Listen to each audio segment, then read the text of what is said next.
गुरु भगवान अरहत सम्यक संबुद्ध, इनके कमल चरणों की कोटि कोटि वंदना करता हूँ। तत्पश्चात धर्मराजा सम्राट अशोक एवं बोधिसत्व बाबा साहब डॉक्टर भीमराव अम्बेडकर इनके प्रति हार्दिक कृतज्ञता ज्ञापित करते हुए कोटि कोटि नमन करता हूँ। आज यहाँ आप सभी धर्म के प्रति श्रद्धावान उपासक उपासिकाएं बड़ी मेहनत से आप लोगों ने इस कथा का आयोजन किया। तमाम विघ्नों के बाद इस मऊ की धरती पर अंततः कथा लगी ही, जिसमें उपासिका उषा भारती जी जान से लगी रही और उनका हृदय से बाकी लोग भी सहयोग करते रहे। जैसे यहाँ पे बीच में गणमान्य उपासक वर्ग भी बैठे हैं, माननीय शिवचंद्र राम जी, डॉक्टर रामविलास भारती, मुखराम जी, अनिल मौर्य, संतोष कुमार, अनिल चंद्रा, उषा भारती, भूपेंद्र वीर, सुब्बा राव भारती और सूर्य प्रताप जी। इतने ही नाम नहीं, ये जितने भी लोग दिख रहे हैं, बहुत सारे लोग इसमें आयोजक की टीम में रहे। और फिर भी जिनका नाम लिया हूँ, ये सारे विद्वान गण हैं, परम विद्वान हैं, महापंडित हैं, किंतु वो बड़े श्रद्धा भाव से स्वयं इस कथा में श्रोता बन के सुन रहे हैं। भगवत कृपा से विश्व के कई बौद्ध देशों में जाने का, रहने का, संस्कृति के अध्ययन का अवसर मिला और मिल रहा है। मैंने देखा है कि वहाँ के मंत्री, मुख्यमंत्री, राजा महाराजा, बड़े बड़े श्रेष्ठी, बड़े बड़े ज्ञानी जब भिक्षु आते हैं तो उनके सामने नतमस्तक होकर के उनसे निम्न आसन पर बैठते हैं, उनसे नीचे बैठते हैं। क्यों? क्योंकि वो अपने गुरु का आदर करते हैं, अपने गुरु का आदर करते हैं, सम्मान करते हैं। जैसे गांव में पहले परंपरा थी तो खाट होती थी तो पिता के पास में खाट पर कोई नहीं बैठता था। कोई आवश्यकता पड़ गई तो लोग खाट के दाहिने नहीं बाएं बैठते थे। ऐसा इसलिए नहीं कि वो नीचे बैठे हैं तो निम्न हैं, ऊपर बैठे हैं तो उच्च हैं, ऐसा बिल्कुल नहीं।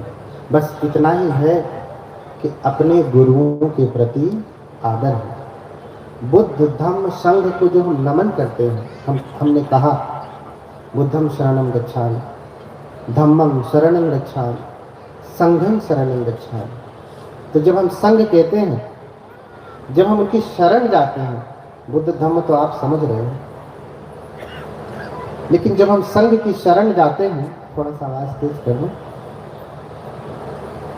तो संघ कौन है? अगर देखा जाए तो मूल संघ भिक्षु संघ है, भिक्षुणी संघ है, द्वितीयक संघ उपासक संघ, उपासिका संघ है।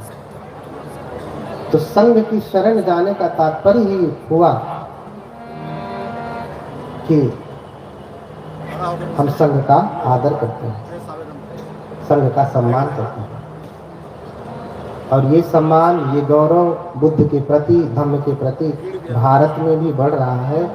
ऐसा देख करके बड़ा ही आनंद होता है। कभी कभी लोगों के मन में प्रश्न होता है कि वो तो ऊंचे बैठे हैं, लोग नीचे बैठे हैं। यहाँ बहुत सारे जैसे उपासक गण हैं, डॉक्टर रामविलास भारती राष्ट्रपति पुरस्कार से पुरस्कृत हैं, लेकिन जब सील की याचना करनी हुई तो वो अपने पैरों को मोड़ करके नीचे आपके साथ बैठ करके सील की याचना किए। धम्म की महिमा को, गरिमा को समझते हुए। मैं तो राष्ट्रपति से नहीं सम्मानित हूँ, राष्ट्रपति पुरस्कार से, लेकिन ये गौरव है धम्म के प्रति, संघ के प्रति, बुद्ध के प्रति। आज आप सभी लोग कथा सुनेंगे, बहुत सारे ऐसे शब्द मिलेंगे जो आपको पचेंगे नहीं, खाते ही उसमें उबाल आने लगेगा, जी मचलाने लगेगा सुनते ही। लेकिन ये 3 दिन का प्रोग्राम है। पहले दिन जी मचलाएगा, दूसरे दिन थोड़ा ठीक होगा, चौथे दिन रोग से मुक्ति हो जाएगी। शब्दों को लेकर के घबराने की आवश्यकता नहीं है। 3 दिन अगर आपने ठीक से सुना तो आपको अधिकतम शब्दों के उत्तर मिल जाने हैं। इसलिए शब्द को लेकर के आप परेशान न होइए। कभी देवता, कभी देवलोक, अन्य अन्य चीजें आपको सुनने को मिलेंगी। क्योंकि ये जो कथा होगी ये मूल त्रिपिटक से होगी। त्रिपिटक क्या है? ये हम लोगों का बौद्ध ग्रंथ है, बौद्धों का धर्म ग्रंथ है। और ये मूल त्रिपिटक जो पूरे विश्व में मान्य है, वो 6वीं संगीति का, 6वें संगायन का, वो संगायन जिसमें स्वयं बाबा साहब रहे हैं, डॉक्टर भीमराव अंबेडकर रहे हैं, जिस संगीति में, जिनकी देख रेख में, जिनके अनुमोदन से 6वीं संगीति संपन्न हुई है। इसलिए जो प्रमाण होंगे, जो शब्द होंगे, उन्हीं त्रिपिटक से हैं। अगर उसमें अशुद्धि होगी, गड़बड़ी होगी आपको समझने में, तो थोड़ा रुकिएगा, क्योंकि मैं जो कहूँगा वो बाबा साहब द्वारा अनुमोदित त्रिपिटक से ही कहूँगा, तो उसका अर्थ होगा, उसे आप समझिएगा। कभी कभी आपको लगेगा ये तो मिलावट है, किसी अन्य धर्म जैसा है। फिर से वही कहता हूँ कि ये बाबा साहब द्वारा 6वीं संगीति से अनुमोदित त्रिपिटक के अनुसार है। तो एक बार सभी लोग बोले भगवान बुद्ध की, बोलिए भगवान बुद्ध की, भगवान बुद्ध की। थोड़ा जगह ले सकते हैं, गर्मी हो रही है तो उधर पीछे तक जगह खाली है ना, थोड़ा सड़क पे बैठेंगे तो कम गर्मी लगेगी। देखिए, इसलिए हमने भी पंखा बंद करवा दिया, ताकि आपको ऐसा ना लगे कि हम तो पंखा की हवा ले रहे हैं और आप गर्मी में बैठे हैं। तो हम भी आपके जैसे पालथी मार के ही बैठे हैं, बस ऊंचा है। तो जितनी पीड़ा आपको होगी बैठने में, उतनी मुझे भी है। जितनी गर्मी आपको लगेगी उतनी मुझे भी लगेगी। इसलिए धैर्य पूर्वक सुनो, क्योंकि हम ऐसे भगवान की कथा सुनाने जा रहे हैं।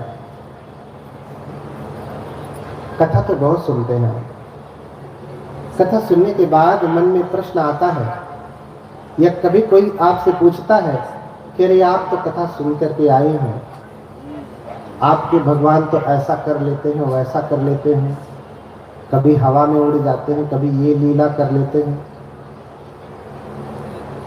तो आप लोग क्यों नहीं करते? हमें भी तो करना चाहिए ना। हम कक्षा में जा रहे हैं, कक्षा में जा रहे हैं और गुरु हमें पढ़ा रहा है। क्या पढ़ा रहा है? कि पानी कैसे बनता है। और फिर कहे गुरु, शिक्षक कि चलो तुम भी H2O को मिला के पानी बनाओ, पूरा विधि बताया, तो आप बनाएंगे कि नहीं? बनाएंगे और बनेगा भी। और आप ये कह दें कि अरे वो तो वैज्ञानिक थे, उन्होंने बना दिया, हम कैसे बनाएंगे? तो फिर आपकी पढ़ाई का कोई अर्थ है? कोई अर्थ नहीं। ऐसे ही कथा आप सुनते हैं और सुनने के बाद कहा जाए तुम भी उस भगवान जैसे बनो, तो क्या उत्तर देते हैं? अरे वो तो भगवान है, वो तो सब कर सकते हैं, हम कैसे करें? हम तो इंसान हैं। तो फिर जब भाई भगवान है, उनका जीवन उनका प्रसंग तुम्हारे लिए सार्थक नहीं,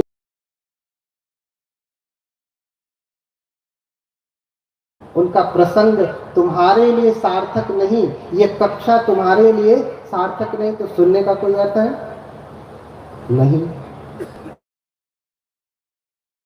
सभी लोग आज इकट्ठा हुए हैं कि जो कथा सुन बुद्ध हो जाता है। ये तस्वीर लगी है, इधर पीछे भी लगे हैं।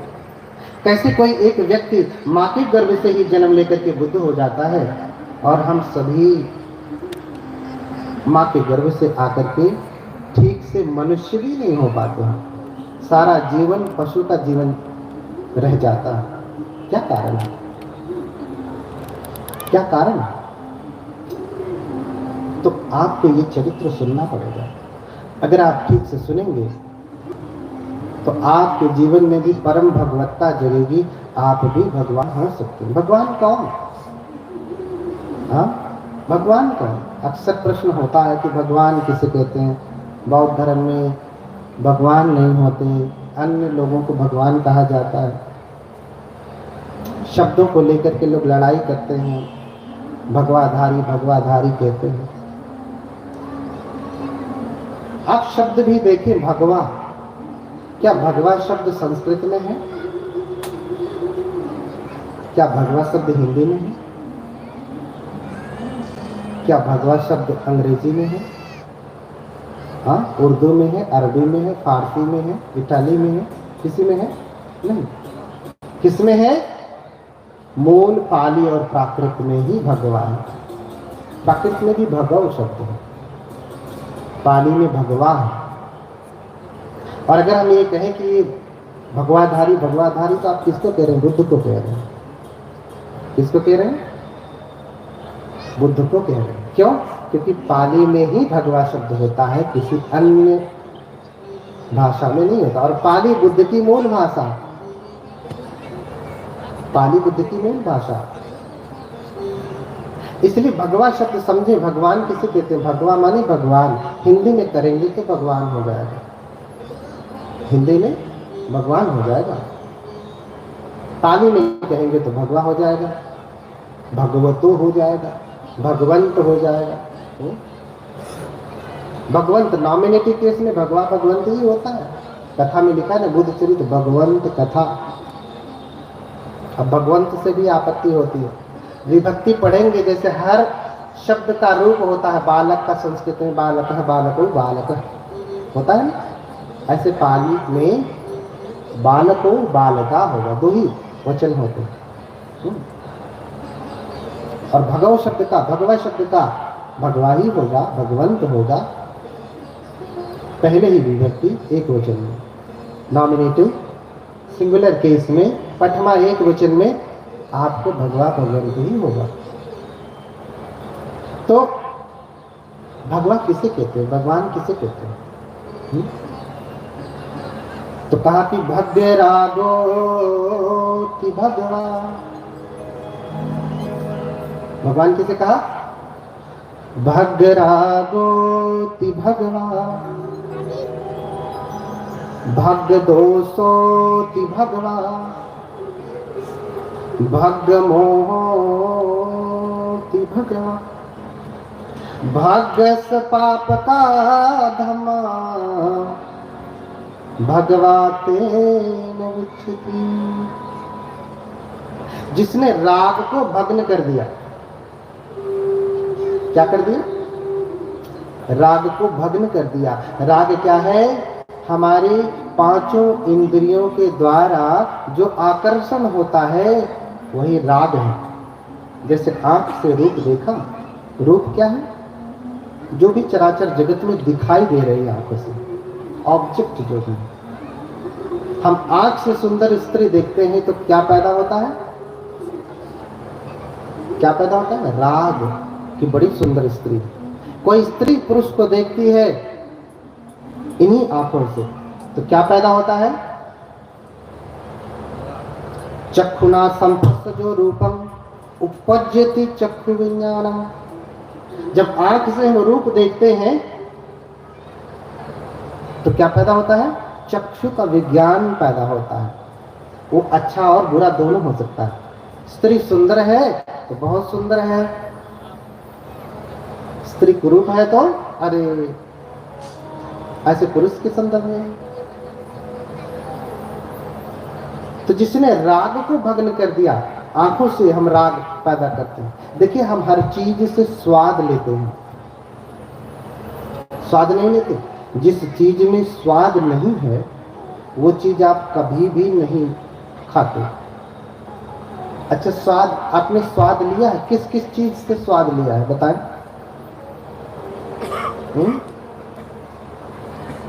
किस किस से?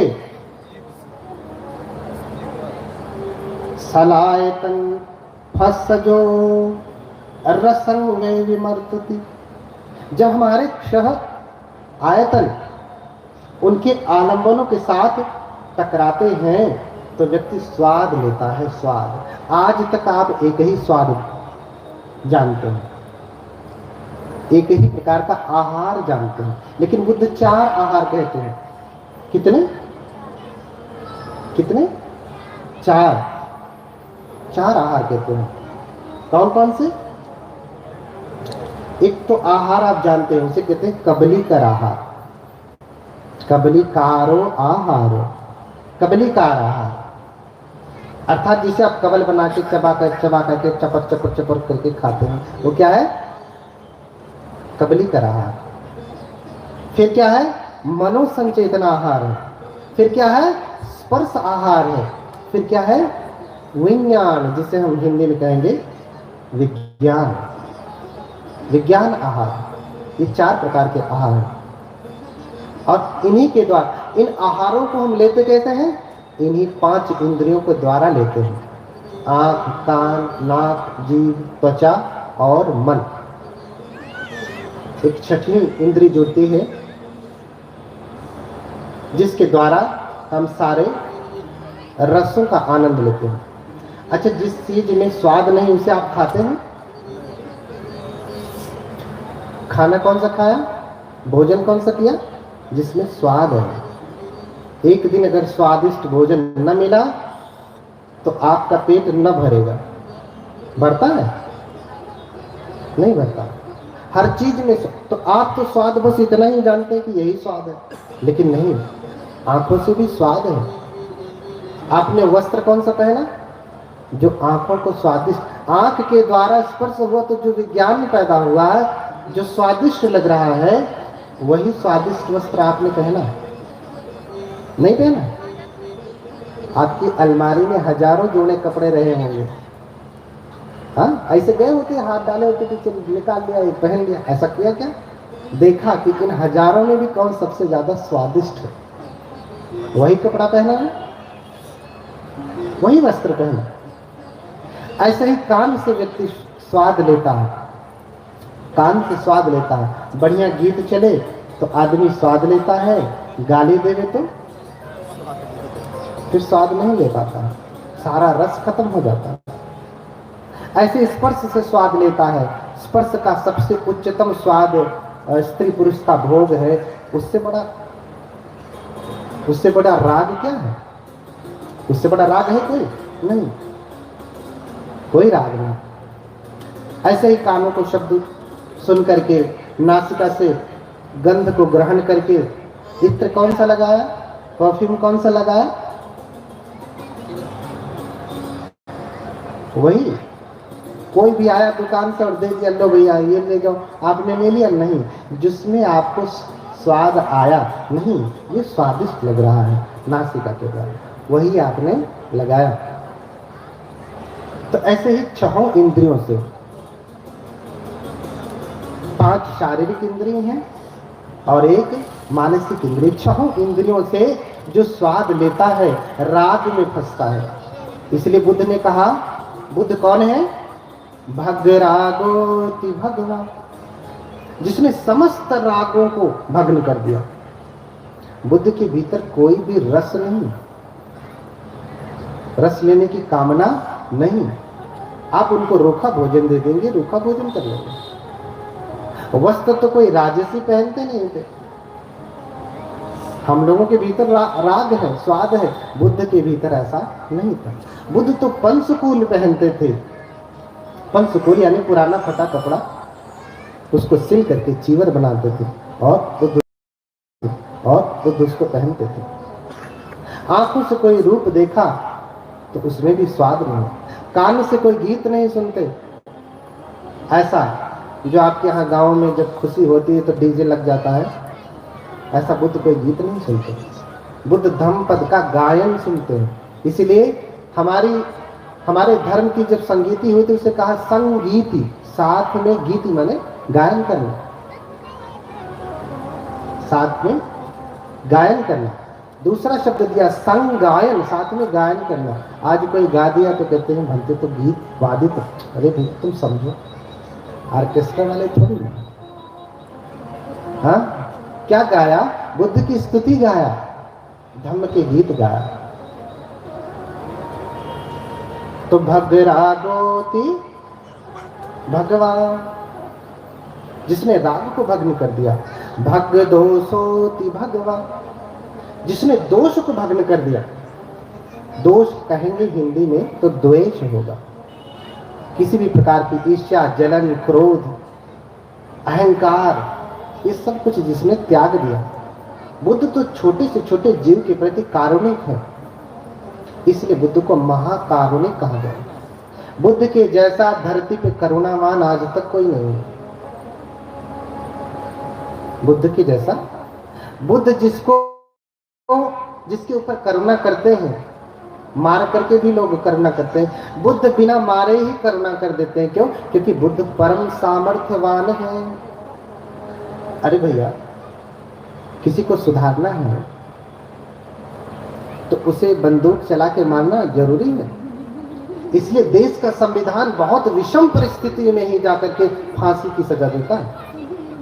क्यों? क्योंकि बाबा साहब उस भगवान बुद्ध की शिक्षा से प्रेरित थे।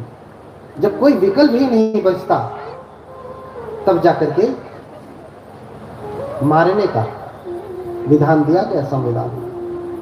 बुद्ध परम कारुणिक है। अंगुलीमाल जैसे डाकू को, जिसने हजारों की हत्या की, 1999 की हत्या की। कितने की? 1999, 999 नहीं, 1000 तो मार के ही आया। गुरु से बोला कि मार दिया 1000। आपकी गुरु दक्षिणा पूरी हुई। बोले क्या सबूत है तूने मारा? सबूत तो कुछ नहीं। तो अब से जब मारता है तो उंगली काट करके पहन लेता। तो 999 दोबारा पूरा किया। 1000वें नंबर पे भगवान बुद्ध के। तो 1999 की हत्या करने वाला कोई आज के समय में कोई ऐसा एक व्यक्ति का नाम बताइए, कोई है? या तब के समय में ही, बुद्ध के समय में ही किसी ऐतिहासिक व्यक्ति का नाम बताइए जिसने किया? नहीं।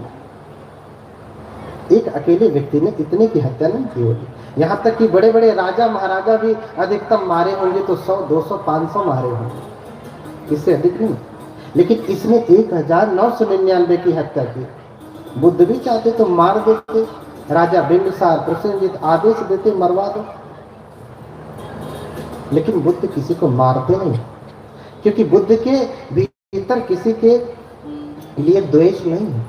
बुद्ध तो करुणा करते हैं। हर व्यक्ति को सुधरने का अधिकार है।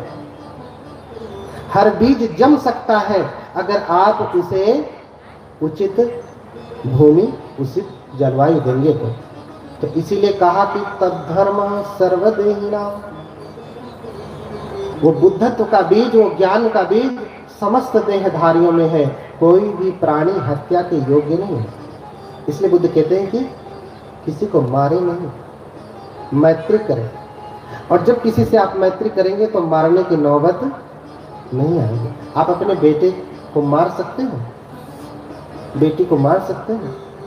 नहीं, क्योंकि इतनी मैत्री, इतना प्रेम, इतनी करुणा भरी है उसके प्रति, चाहे कितनी विषम परिस्थिति आ जाए आप मारने वाले नहीं हैं। इसलिए माँ के प्रेम को, माँ की मैत्री को सर्वश्रेष्ठ प्रेम, मैत्री और करुणा कहा। तो बुद्ध अंगुलीमाल जैसे व्यक्ति को भी मारते नहीं, उसे रास्ते पे ला देते हैं। क्यों? क्योंकि बुद्ध परम सामर्थ्यवान है, बिगड़े से बिगड़े व्यक्ति को भी सीधा कर लेते हैं। इसलिए बुद्ध को कहा गया सत्ता देव मनुष्य। बुद्ध क्या है? शास्ता है। हम वंदना में करते हैं हर दिन, सत्ता देव मनुष्यानंद विद्यो भगवाती। कहते हैं भगवान बुद्ध मनुष्य और देवताओं के भी गुरु हैं। आप रोज ताली में वंदना करेंगे, सत्ता देव मनुष्यानंद विद्यो भगवाती। देव मनुष्यानंद, अगर मनुष्य ही देव होता है तो फिर दूसरा शब्द लगाने की क्या आवश्यकता है? मनुष्य ही देव होता है तो दूसरा शब्द लगाने की क्या आवश्यकता है? सत्ता मनुष्य आनंद विद्यो भगवाती, देव मनुष्य आनंद विद्या। तो बुद्ध परम सामर्थ्यवान है, बिना मारे बिना चोट पहुंचाए व्यक्ति को सन्मार्ग पे लगा देते हैं। भैया तुम सच में भगवान हो तो ठीक करके दिखाओ ना, गोली मारना तो आम आदमी कर लेता है। इसलिए भग दोषोति भगवा, भगवान समस्त दोषों से विरहित है। और भग मोहोति भगवा, भगवान के भीतर कोई मोह नहीं, कोई अज्ञानता नहीं, कोई मूढ़ बुद्धि नहीं। इसलिए जब उन्हें शरीर त्यागना था तो अज्ञान में शरीर नहीं त्यागे, अपितु घोषणा कर दी आज से 3 महीने बाद। जगह भी बता दिया, समय भी बता दिया। आज से 3 महीने बाद कुशिनारा में 2 साल वृक्षों के नीचे अंतिम पहर, तीसरे पहर में मैं अपने शरीर को त्याग दूंगा। और हुआ भी ऐसे। भगवान 3 महीने बाद कुशिनारा, कुशीनगर में पहुंचते हैं, 2 साल वृक्षों के नीचे लेटते हैं और अंतिम पहर जैसे ही शुरू होता है भगवान अपने शरीर को त्याग देते हैं। ऐसा कोई हुआ आज तक जिसने कहा कि इतने बज के इतने मिनट पे मरूंगा और मर गया? बता दे। क्यों? क्योंकि बुद्ध सारे मोहों से विरहित है। बुद्ध परम सजग है, परम ज्ञानी है। उनके भीतर मोह अर्थात बाल बुद्धि, अज्ञानता, मूर्खता, बुद्ध उन सबसे परे है। इसलिए भग रागोति भगवा, भग दोषोति भगवा, भग मोहोति भगवा, भगस पाप का धम्मा भगवाते न उच्यति। जिसने समस्त पापों को उत्पन्न करने वाली जड़ को ही भग्न कर दिया, तोड़ दिया, खंडित कर दिया, उसे क्या कहते हैं? भगवान कहते हैं। भगवान, उससे भगवान कहते हैं। यानी बुद्ध किसी भी प्रकार का दोष नहीं करते। बुद्ध पत्नी के साथ नहीं रहते, बुद्ध बच्चे को के साथ नहीं रहते, बुद्ध गृहस्थी में नहीं रहते। बुद्ध ऐसा कोई कार्य नहीं करते जिससे पाप पैदा होता है या पाप को बढ़ावा मिलता है। भगस पाप का धम्मा, जितने धर्म अर्थात क्या होता है? भगस पाप का धम्मा, धर्म का अर्थ आप क्या समझते? धम्म अर्थ आप क्या समझते? अगर आप पाली पढ़ेंगे तो बहुत सारे अर्थ हैं धर्म के, एक ही अर्थ नहीं। धम्म का मतलब बौद्ध धर्म ही नहीं होता। धम्म का मतलब होता है नैसर्ग का नियम, प्रकृति का नियम, फेनोमेना। अब डॉक्टरिंग भी होता, बुद्ध की शिक्षा भी होती है। तो जितने भी पाप को उत्पन्न करने वाले धर्म थे अर्थात मनोवृत्ति थी, वो सब कुछ बुद्ध ने नष्ट कर दिया। इसलिए भगवान है, इसलिए वो भगवान है। आज उस भगवान की कथा है, आज उस भगवान की कथा है।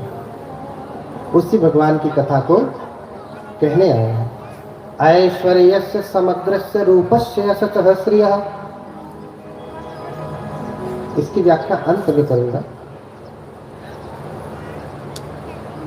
जिसके पास छह ऐश्वर्य होता है, जिसके पास छह संपत्ति होती है, वही भगवान होता है।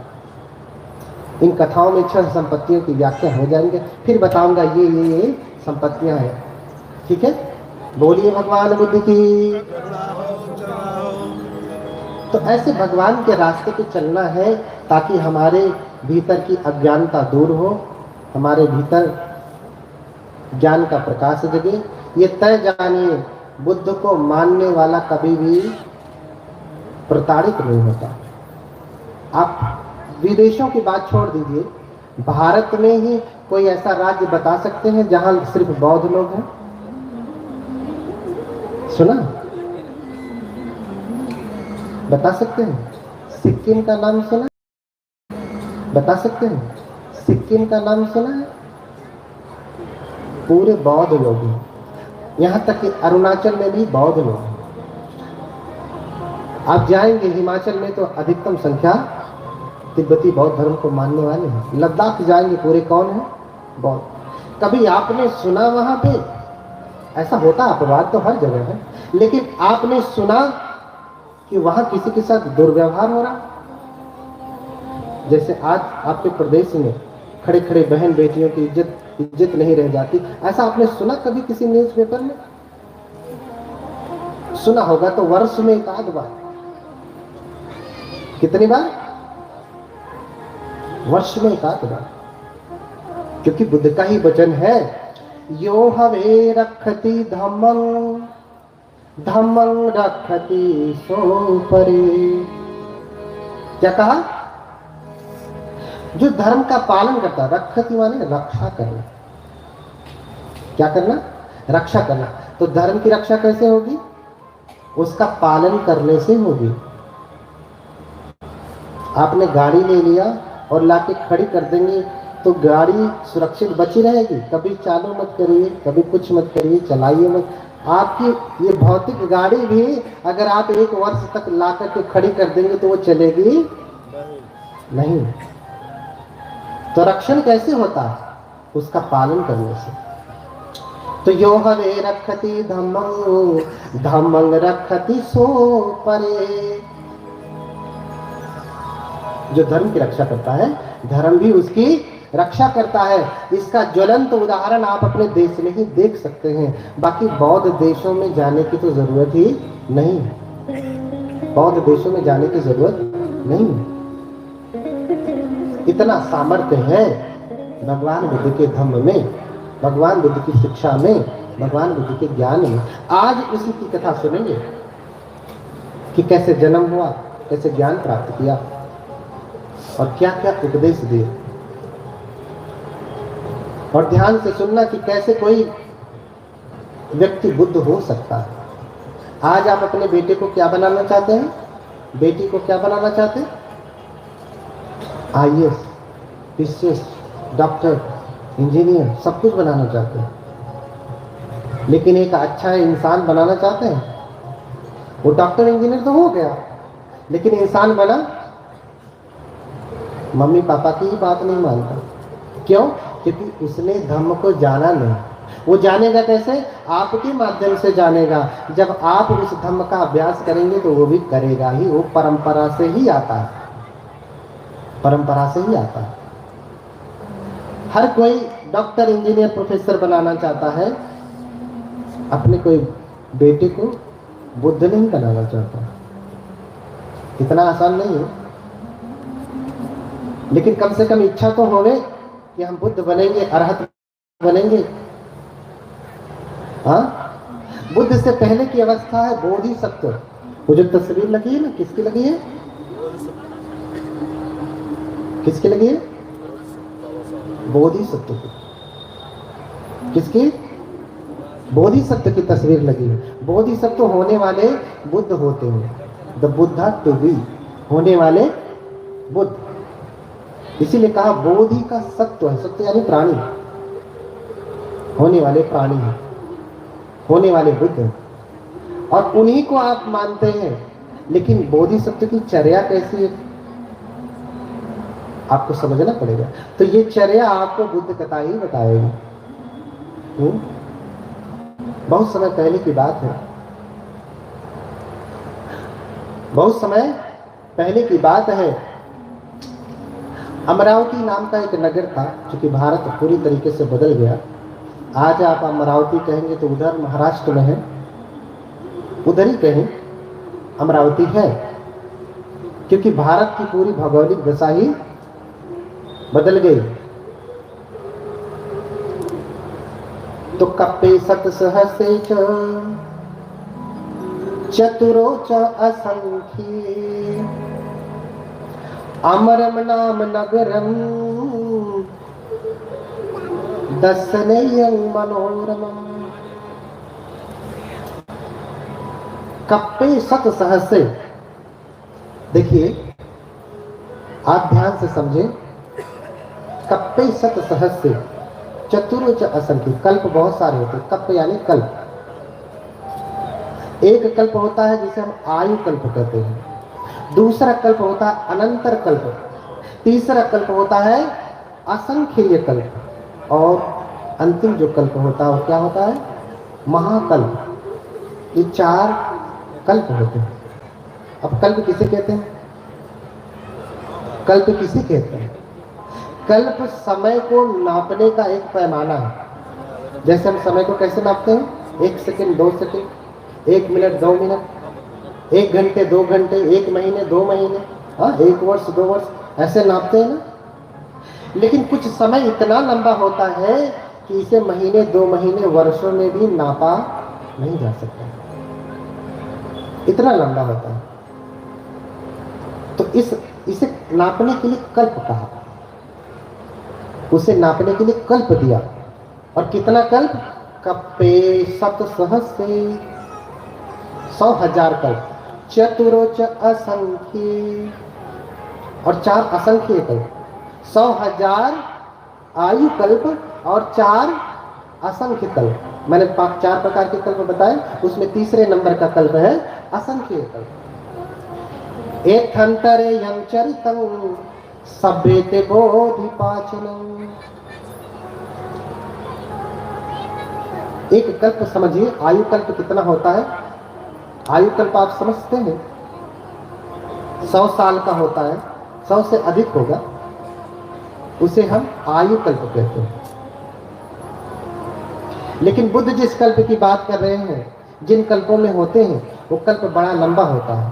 तो उदाहरण दिया कि पर्वत की चोटी को रेशम के कपड़े से प्रत्येक 100 वर्ष में एक बार पोंछा जाए। समझ पा रहे हैं? पर्वत की चोटी को रेशम के कपड़े से 100 वर्ष में एक बार पोंछा जाए, तो उस चोटी को समाप्त होने में जितना समय लगता है उसे एक कल्प कहते हैं। कितना समय लगेगा? पर्वत की चोटी को रेशम के कपड़े से 100 वर्ष में एक बार पोंछा जाए, तो चोटी को समाप्त होने में जो टॉप पोर्शन होता है, जितना समय लगता है उसे क्या कहते हैं? एक कल्प कहते हैं। अब इसे आप वर्षों में बता सकते हैं, कितने वर्ष में खत्म होगा? कितने हजार वर्ष में? नहीं। दूसरा उदाहरण दिया हमारे त्रिपिटक में कि 1 योजन लंबा, 1 योजन चौड़ा, 1 योजन ऊंचा कोई भेरी है। भेरी यानी बॉक्स समझिए आज के समय में। 1 योजन को कितना होता है? 1 योजन में 3 कोस, और 1 कोस में 3 किलोमीटर, कहीं कहीं 4 का वर्णन है, 3 ही मेजर समझा जाता है। तो 1 योजन में कितने किलोमीटर हो गए? 9। 1 योजन में 3 कोस, और 1 कोस में कितने किलोमीटर? 3। तो 3 तिया 9। कोई भेरी यानी बॉक्स समझिए, कोई डब्बा हो, कंटेनर हो जिसमें आप चावल वावल रखते हैं ना, कितना बड़ा हो? देखिए बुद्ध कब पैदा होते हैं, बुद्ध कैसे पैदा होता है, कितना समय लगता है। अभी समय बता रहा हूं, कितने समय में पैदा होते हैं, कैसे पैदा होते हैं। 9 किलोमीटर लंबा, 9 किलोमीटर चौड़ा और 9 किलोमीटर ऊंचा। क्या हो? भेरी। और उसमें क्या रखे हो? सरसों के दाने रखे हो। प्रत्येक 100 वर्ष में एक सरसों का दाना निकाला जाए, तो दाना समाप्त होने में जितना समय लगता है उसको क्या कहते हैं? एक कल्प कहते हैं।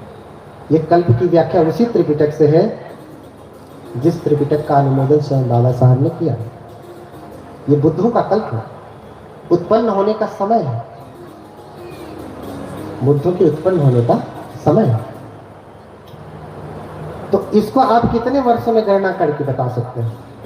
1000, 2000, लाख, करोड़ नहीं, ये वर्षों में बताया नहीं जा सकता कि कितना लंबा समय, बहुत लंबा समय आप अनुमानित कर लीजिए। तो इस प्रकार से एक अमर नाम का नगर था। एक तपस्वी से सुमेर जो तपस्या करते थे। क्या करते थे? तप करते थे। हिमालय में जाकर के तप करते थे। क्यों तप करते थे? क्योंकि जब उनका जन्म हुआ तो माता पिता सब कुछ छोड़ करके चले गए। सबके माता पिता सब कुछ छोड़ के ही जाते हैं, लेकिन किसी की आंखें खुलती हैं, किसी की नहीं खुलती। और जब सब कुछ छोड़ करके गए तो सुमेध सोचने लगे कि इतने मेरे पितामह सामर्थ्यवान थे, मेरे पिता सामर्थ्यवान थे, लेकिन ये कुछ भी लेकर के नहीं गए। क्यों? क्योंकि पूरी हवेली बनाया। और जब खाता बही वाला पूरा निकाल करके विवरण दे दिया कि इतना तुम्हारे पिता का धन है, इतना तुम्हारे पितामह का धन है, ऐसे करके यावता सत्तम युग 7 पीढ़ियों का पूरा विवरण दे दिया कि ये परंपरागत चलने वाला धन है। तो सुमेध सोचने लगे, मेरे पिता भी नहीं लेकर के गए, दादा भी नहीं लेकर गए, परदादा भी नहीं लेके गए, उनके भी पिता, दादा, परदादा, उनके ऐसे 7 पीढ़ियों तक से कोई नहीं लेकर के गया। ये धन तब से है, तो क्या मैं जब मरूंगा तो इसे लेकर के जाऊंगा? हाँ? क्या मैं इसे लेकर के जाऊंगा? नहीं। जब वो खाली हाथ से गए तो मैं भी खाली हाथ से ही जाऊंगा, हाथ में लेकर के नहीं जाऊंगा। इसलिए कबीरदास कहते हैं कि कबीर सोधन संचिए जो आगे को होए, अरु शीस चढ़ाए पोटली ले जात न देखा कोई। किसी को देखा आपने?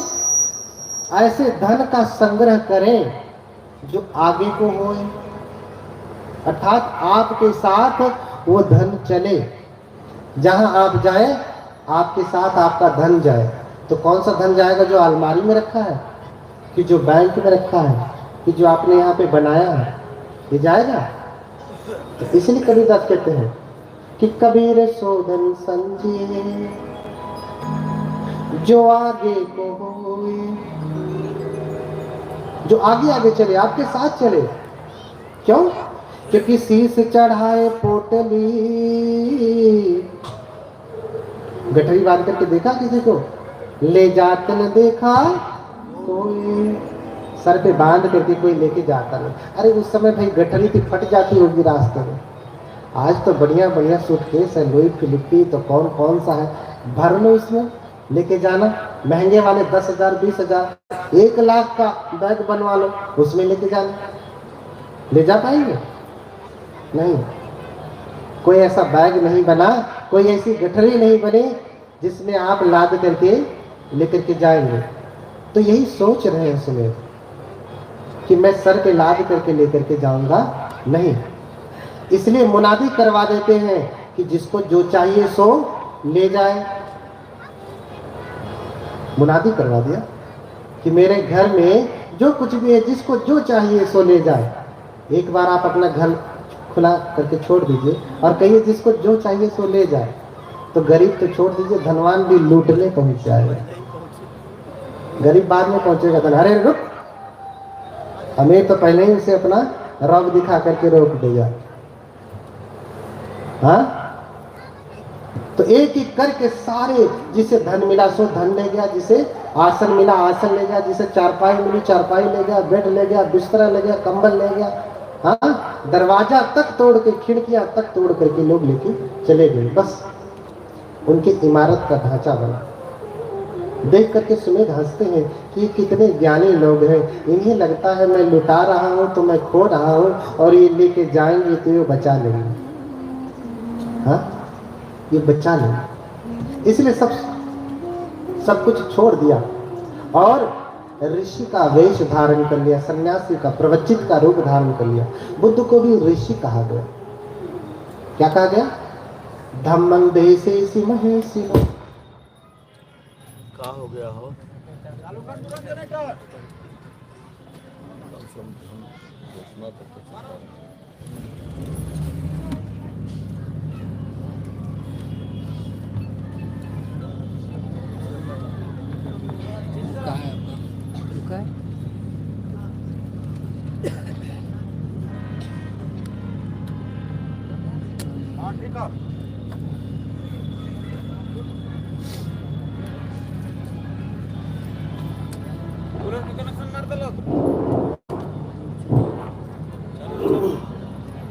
बोलिए भगवान बुद्ध की। भागिए मत, अभी तो शुरू हो रहा, अभी तो पृष्ठभूमि बन रही है। बोलिए भगवान बुद्ध की। थोड़ा और जोर से बोलिए, नींद तो नहीं लग रही ना? बोलिए भगवान बुद्ध की। और जोर से बोलिए भगवान बुद्ध की। अब भाग जाएगी लोग। जब लड़ाई होती तब देखिए कितना तेज बढ़ती है। अरे तय सुन ले, तय सुन। देखो क्या उसको। बोलिए भगवान बुद्ध की। हाँ, बुद्ध नाम स्मरण मुख शुद्धि में। अगर बुद्ध के नाम का स्मरण करते हैं ना तो मुख की शुद्धि होती है, मंजन ब्रश करने से नहीं। कैसे होती है? क्योंकि ये मुख कितनी गंदगी फैलाता है। जब भी बोलेगा क्या बोलेगा? झूठ बोलेगा, चुगली करेगा, बकवास करेगा, कटु वचन बोलेगा, निंदा करेगा, प्रशंसा करेगा। हाँ, तो इससे कितनी अशुद्धि फैलती है। लेकिन बुद्ध जब आप कह रहे हैं तो मुख आपका पावन हो रहा है, क्योंकि बुद्ध का अर्थ है ज्ञान, सम्यक ज्ञान। और जब आप ज्ञान को स्मरण करेंगे, याद करेंगे, तो सब कुछ ठीक होने लगेगा। फिर से बोले भगवान बुद्ध की। हाँ, तो इसीलिए संग्रहित्वान् विहरन्तो समाहितो सप्ताहाभ्यन्तरे पंचो अभिया अट्ठविधं पिच। हाँ, थोड़ा तेज करिए। तो ये धन मैं अपने साथ लेकर के नहीं जाऊंगा, क्योंकि मेरे दादा परदादा पितामह ये कोई लेकर के नहीं गया, मैं भी लेकर के नहीं जाऊंगा। इसलिए त्याग दिया और ऋषि का वेश धारण कर लिया। ऋषि यानी तपस्वी, मुनि यानी तपस्वी। बुद्ध को भी मुनि कहा और मुनि की बड़ी परिभाषा की। मुनि की बड़ी परिभाषा की कि कोई मौन रहने से मुनि नहीं होता, न मौन मुनि होती। मूल्य रूप अविद्यसु यो चतुलंग पद्दः वर्मादाय पंडितो पापानि परिवज्येति समुनि तेन सोमुनि यो मुनाति उमो लोके मुनि तेन पवुच्यति। यानी जिसने समस्त पापों को त्याग दिया वो मुनि कहलाता है। समस्त पापों को त्यागने वाला कौन है? भगवान बुद्ध। यही महामुनि है। इसका ज्वलंत उदाहरण आपको देखना हो तो आप म्यांमार में चले जाइए। म्यांमार में एक विहार है, मंदिर, एक विहार है जिसका नाम ही है महामुनि टेम्पल। आप याद रखिए, म्यांमार अगर गए होंगे तो जानते होंगे, उसका नाम है महामुनि टेम्पल। और उस महामुनि मंदिर में सुबह 3 बजे से ही इतनी भीड़ लगती है, बहुत बड़ा है। सुबह 3 बजे से ही आपके लिए ये अंधविश्वास हो जाएगा। जब आप देखेंगे तो आपको लगेगा कि ये तो बड़े अंधविश्वासी हैं, क्योंकि सुबह 3 बजे से उठ करके भगवान को पानी पिलाएंगे, ब्रश कराएंगे, मंजन कराएंगे, नहलाएंगे, धुलाएंगे, तैल मर्दन करेंगे और फिर उनको सुंदर चीवर पहनाते हैं। ददामी देव्यो वर चीवराणी, सुंदर चीवर पहनाते हैं। ये क्रिया सुबह 3 बजे से ही शुरू हो जाती है, 3 बजे से ही भगवान बुद्ध के साथ। अगर आप जाएंगे तो आपको लगेगा कि ये तो अंधविश्वास है। भगवान बुद्ध पानी थोड़ी न पिएंगे, भगवान बुद्ध मंजन थोड़ी न करेंगे, लेकिन ये उनकी श्रद्धा है, उनका समर्पण है। भगवान के प्रति कृतज्ञता कैसे व्यक्त करें, ऐसे ही करते हैं। अब बुद्ध तो सशरीर है, कहते हैं अब बुद्ध तो सशरीर है नहीं, तो कैसे करें? बुद्ध को प्रतीक मान करके ऐसा करते हैं। इसलिए मुनि ऋषि ये सारे शब्द जो है किसके हैं? त्रिपिटक में इसका वर्णन है पूरा, इसके प्रमाण भी है। आप लोग मिला है तो ऋषि वेश धारण कर लिया और हिमालय में तप करने लगे, और तप करते करते चूंकि समस्त विद्याओं में पारंगत थे सुमेध, इसलिए एक ही सप्ताह में 5 अभिज्ञाएं और 8 समापत्ति को प्राप्त कर ली। 5 अभिज्ञाएं और 8 समापत्ति बहुत बड़ी चीज है। 5 अभिज्ञाओं में बोलिए भगवान बुद्ध की। गर्मी लग रही ना? ध्यान से सुनेंगे तो गर्मी नहीं लगेगी, बोलने में ज्यादा गर्मी होती है। तो इसीलिए संगहित्वान विहरन्तो समाहितो सप्ताह भंतरे 5 अभिज्ञा 8 विधम पिच।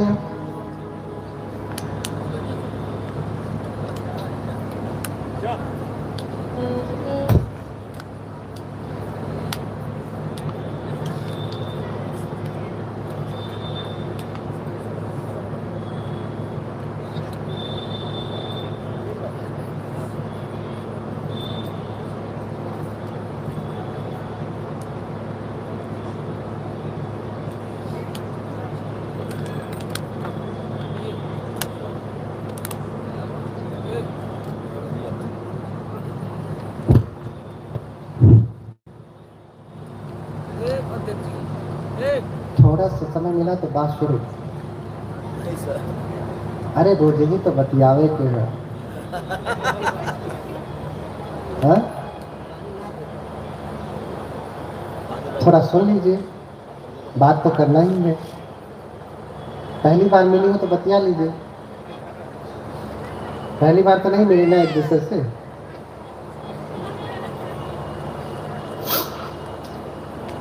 तो सप्ताह भंतरे 5 अभिज्ञा 8 विधम पिच। एक ही सप्ताह में 5 अभिज्ञा और 8 समापत्ति को प्राप्त करिए। 5 अभिज्ञा क्या है? अभिज्ञा को अगर हम परिभाषित करते हैं तो अभिज्ञा विशेष प्रकार का ज्ञान, जिसे आप सुपर नेचुरल पावर कहें, रिद्धि बल कहें। क्या हुआ? दिव्य श्रोत धातु, अर्थात उनको दिव्य कान प्राप्त हुए। दिव्य कान का मतलब अलग से नहीं आके जुड़ गया, यहीं बैठे हुए दूर शब्दन सुना, दूर के शब्दों को सुन सकते हैं। यहीं बैठे हुए जिधर देखना चाहे उधर देख सकते हैं। जैसे आप चैनल बदले, अमेरिका में क्या चल रहा है, या बटन दबाया और वो चैनल चलेगा। यहीं बैठे दूसरों को अपने शब्द सुना सकते हैं। और आकाशे ना बलंक गच्छति, आकाश में पलंक धारण करके ऐसे ही पालथी मारे पक्षियों की भांति उड़ता है, पक्षियों की भांति उड़ता है। और पर चित्तानुविजानना, दूसरे के हृदय में क्या चल रहा है वो व्यक्ति जान जाता है। बुद्ध भी दूसरे के हृदय की बात को पढ़ लेते थे। आगे कथा बताऊंगा कि सुदत्त के हृदय में क्या चल रहा था, भगवान बुद्ध देख लिए। सुदत्त ने कहा कि अगर भगवान मुझे मेरे कुल गोत्र के नाम से पुकारेंगे तभी मैं जानूंगा कि असली भगवान है। और जैसे सुदत्त आ रहा है, सामने आया, भगवान ने कहा ए ही सुदत्त, आओ सुदत्त। अनाथ पिंड का पहला नाम क्या है? सुदत्त। उसका कुल का नाम क्या है? सुदत्त। और इतना ही सुनते ही भगवान के चरणों में गिर पड़ा कि अरे भगवान तो मुझे जान गए, मेरे असली नाम को जान गए, कुल के नाम को जान गए। तो हृदय के भीतर क्या चल रहा है भगवान जान जाते हैं। हाँ, मैं आगे बताऊंगा कि जब हम जय मंगल अष्ट गाथा करते हैं, नंदोपनंद भुजगं विविधं महिधिं, है ना, नंद और उपनंद नाम के विबुधं महिधिं, विविध प्रकार के महिधि, महिधि माने इद्धि माने सुपर नेचुरल पावर, महायुद्धि माने ग्रेट सुपर नेचुरल पावर। समझ रहे हो ना? हम जय मंगल अष्ट गाथा में बार बार यही कहते हो ना, जितने भी बौद्ध बैठे होंगे सबके यहाँ शादी विवाह में चलता है। अभी मैं उसकी व्याख्या करूंगा, उसका अर्थ बताऊंगा, तो कहेंगे तो पंडित जी कहीं किसी और धर्म का बता, किसी और धर्म का नहीं। हमने अपना धर्म ओरिजिनल जाना नहीं, वास्तविक जाना नहीं, इसी का कॉपी करके लोगों ने अपना व्यापार बढ़ा लिया। बुद्ध के पास सब कुछ है ना? तो बुद्ध जो है हृदय के भीतर की भी बात जान जाते। तो इस प्रकार से 5 अभिज्ञाएं ऋषि ने 5 ही एक सप्ताह के भीतर प्राप्त कर लिया और 8 समापत्ति, 8 ध्यान प्राप्त कर लिया। हाँ, प्रथम ध्यान, ध्यान, द्वितीय ध्यान, तृतीय ध्यान, चतुर्थ ध्यान, हाँ? वितर्क विचार प्रीति सुख एकाग्रता सहितम प्रथम ध्यानम। तो वितर्क, पहले ध्यान में वितर्क विचार प्रीति सुख एकाग्रता, ये 5 ध्यानांग होते हैं। दूसरे में एक एक करके घट जाते हैं, वितर्क विचार प्रीति सुख एकाग्रता, विचार प्रीति सुख एकाग्रता, सुख एकाग्रता। ये चौथे में मात्र सुख और एकाग्रता रहती है। और फिर 5वां ध्यान आकाश अनंत आयतन, अकिंचन आयतन, नेव संज्ञानाशय आयतन और जो है अकिंचन आयतन। ये 4 जो है 4 ध्यान मिला के कितने हो गए? 8 हो गए। तो मात्र एक सप्ताह में 5 अभिज्ञा और 8 समापत्ति को प्राप्त कर लेते हैं। अब आपके मन में प्रश्न होगा कि कोई ठीक है, मन की कोई बात तो जान सकता है, आजकल मेंटलिज्म चल रहा है, बहुत सारी अभी यूट्यूब पे आप देखते होंगे, कोई लड़की है जो आपके मन में क्या चल रहा जान जा रही है मेंटलिज्म के द्वारा। वो बहुत सूक्ष्म, एक प्रकार से समझिए बहुत छोटा प्रयोग है। बुद्ध के ध्यान का प्रयोग करने के बाद बहुत विस्तृत ज्ञान प्राप्त होता है। वो तो एक भाग है, एक शाखा है मात्र, उसी पे चल रहे। तो अब हमारा शरीर तो 4 तत्वों से बना है। हाँ, इसमें मिट्टी है, पृथ्वी, आपो, तेजो, वायु, इसमें पृथ्वी है, मिट्टी है, आपो है, पानी है, और क्या है? आग है और वायु है।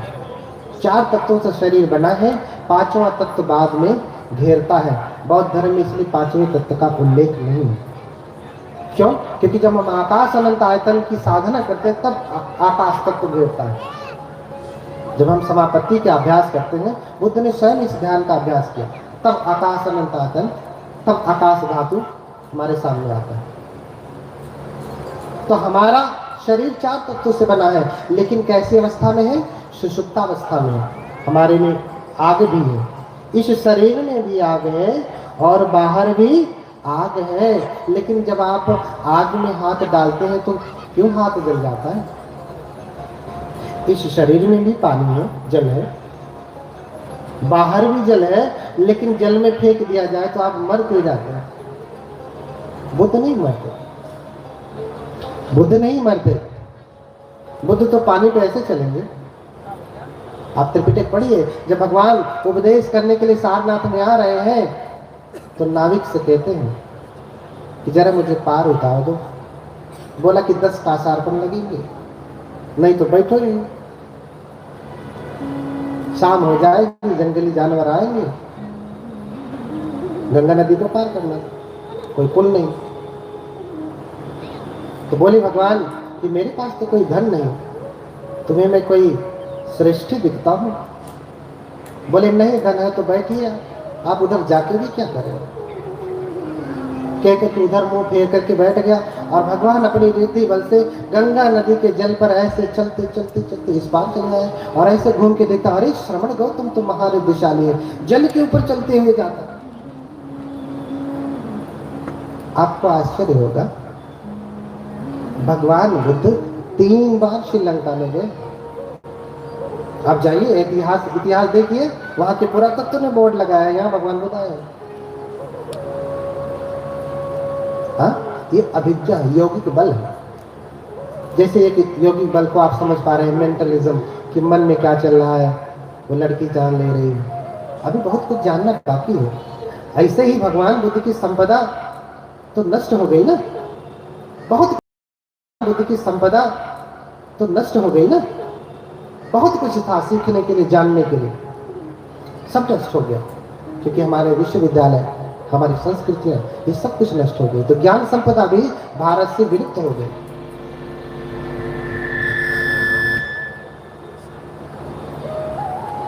तो एक ही सप्ताह में 5 अभिज्ञा और 8 समापत्ति को प्राप्त कर लेते हैं।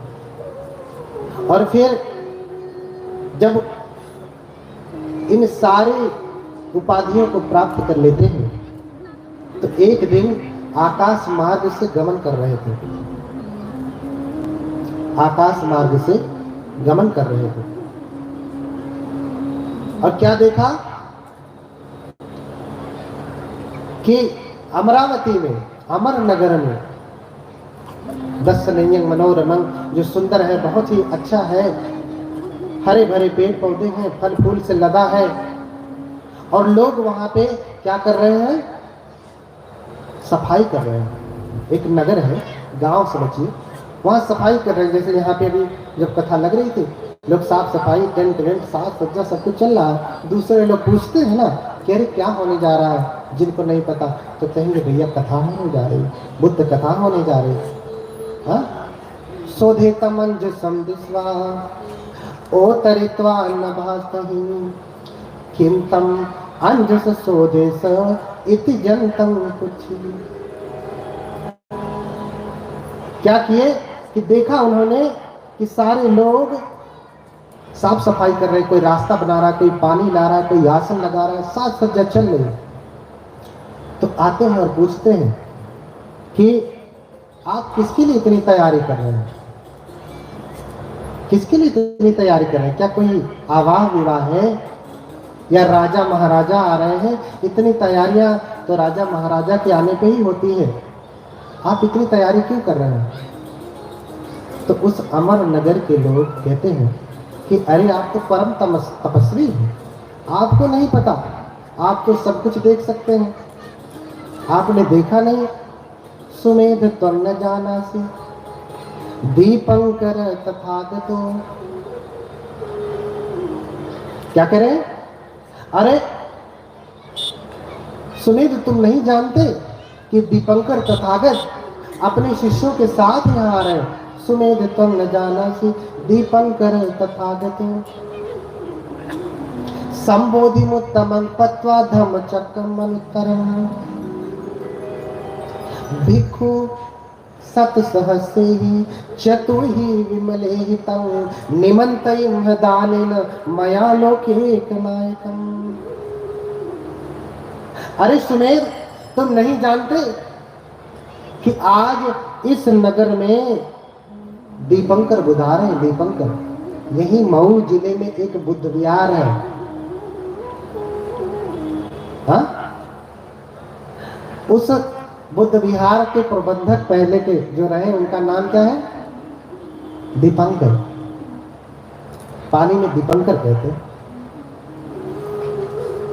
ये किसका नाम है? एक बुद्ध का। और एक बुद्ध से दूसरे बुद्धों का आयु बहुत ही लंबा है, उनके जन्म लेने का आयु बहुत लंबा है। जैसे 2500 वर्ष से अधिक हो गए गौतम बुद्ध को जन्म लिए, उनसे पहले 27 बुद्ध हो चुके हैं। ये जिनकी तस्वीर लगी है 28वें बुद्ध है। अगर हम सभी बुद्धों की गणना करें कि बुद्धों की जो संतति चल रही है, तो पहले बुद्ध के काल का पता लगा पाना असंभव है, असंभव। लोग कहते हैं कि हमारे भगवान 5 लाख वर्ष पहले हुए, 10 लाख। बुद्ध तो लाखों में, करोड़ों में, अरबों खरबों में, गिने ही नहीं जा सकते, कल्पों में। एक बुद्ध की बात कर रहे हैं। 2800 की गणना कर लीजिए तो ये पूरी धरती बुद्धों की है, परंपरागत तरीके से। और आजकल तो इतिहासकार सब कुछ ढूंढ के निकाल रहे कि मिस्र और मेसोपोटामिया की सभ्यता में भी भगवान बुद्ध का प्रतिबिंब है, भगवान बुद्ध का प्रतिबिंब है। बुद्धों की वंशावली इतनी लंबी है कि स्वयं केतु निघंटु शास्त्र आप पढ़ेंगे, जो हिंदू ग्रंथ है, उसमें भी बुद्धों का वर्णन है। इसका मतलब कि बुद्ध पहले है। बुद्धों के 32 महापुरुष लक्षण, असीता जो 32 लक्षण उपेता, असीता नुव्यंजना धरा। बुद्ध क्या है? 32 महापुरुष लक्षण और 80 अनुव्यंजनों से युक्त है। उपेता बुद्ध धम ही 18 सहिनायका, 32 लक्षण उपेता, असीता नुव्यंजना धरा। बोलिए भगवान बुद्ध की। अगर हम बुद्ध धर्म की बात कर रहे हैं, उपेता बुद्ध धर्म में ही। अगर हम बौद्ध धर्म की बात कर रहे हैं तो 28 बुद्ध हुए हैं, जिसमें 18 नायक थे। और जितने भी बुद्ध हुए हैं वो 32 महापुरुष लक्षण और 80 अनुव्यंजनों से युक्त हैं। अर्थात ये महापुरुष लक्षण जिस किसी के भीतर होते हैं, जिस किसी के शरीर में होते हैं, वो बहुत ही सुंदर होता है, बहुत सुंदर। उसके जैसा कोई सुंदर धरती पे होता नहीं। आप देख रहे हैं ना भगवान बुद्ध का कान, यही प्रत्यक्ष देखिए। कभी आपने किसी बुद्ध की मूर्ति या फोटो देखा है जिसमें उनका कान हम लोगों जैसा छोटा देखा? वो भी एक भगवान बुद्ध का लक्षण है, महापुरुष लक्षण है। भगवान बुद्ध अजानुबाहु हैं। उनकी भुजाएं कहां तक है? ऐसे खड़े होकर छुएंगे तो अपने घुटने को छू लेंगे, खड़े होकर छुएंगे तो घुटने पे छू लेंगे। भगवान बुद्ध जब अपनी जिह्वा निकालते हैं तो मस्तक को भी छू सकते हैं। ये 32 महापुरुष लक्षण है। अब आप कहेंगे इतनी बड़ी लंबी तो आदमी रह ही नहीं जाएगा, जानवर हो जाए। अरे भैया यूट्यूब पे देखो, बहुत सारे आज भी ऐसे लोग हैं जिनकी जिह्वा काफी लंबी, इतनी लंबी नहीं लेकिन फिर भी बहुत लंबी है। तो आज से 2500 वर्ष पहले की बात। 32 लक्षण उपेता, 80 अनुव्यंजना धर। 32 महापुरुष लक्षण और 80 अनुव्यंजन है। 32 ग्रेट मार्क्स और 80 माइनर मार्क्स हैं। यानी 32 महापुरुष लक्षण तो है ही, इसके साथ साथ 80 छोटे छोटे महापुरुष लक्षण,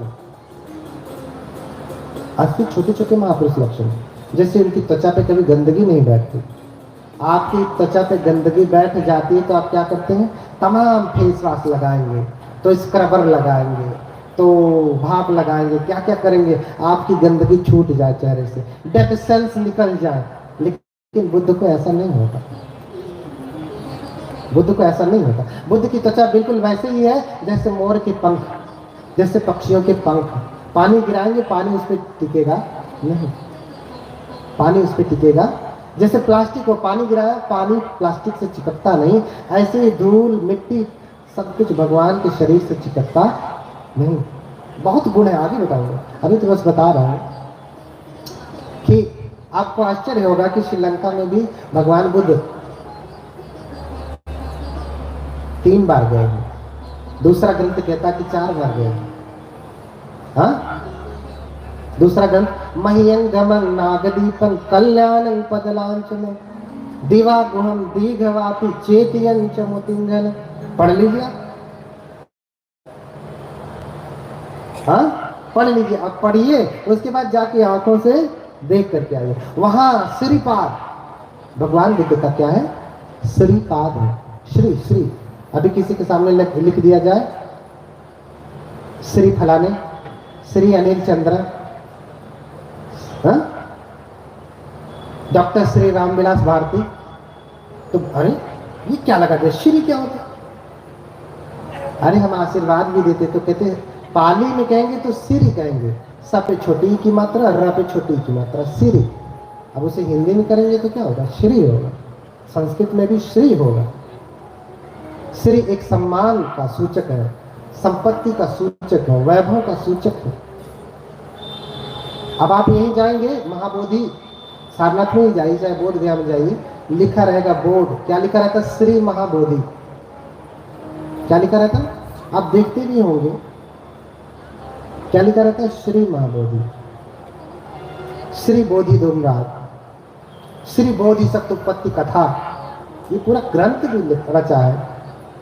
अरे ये सब छठवें संगायन में है, उसके अंतर्गत है। तो 3 बार गए। एक ऊंचा पहाड़ है 5 किलोमीटर ऊंचा, आप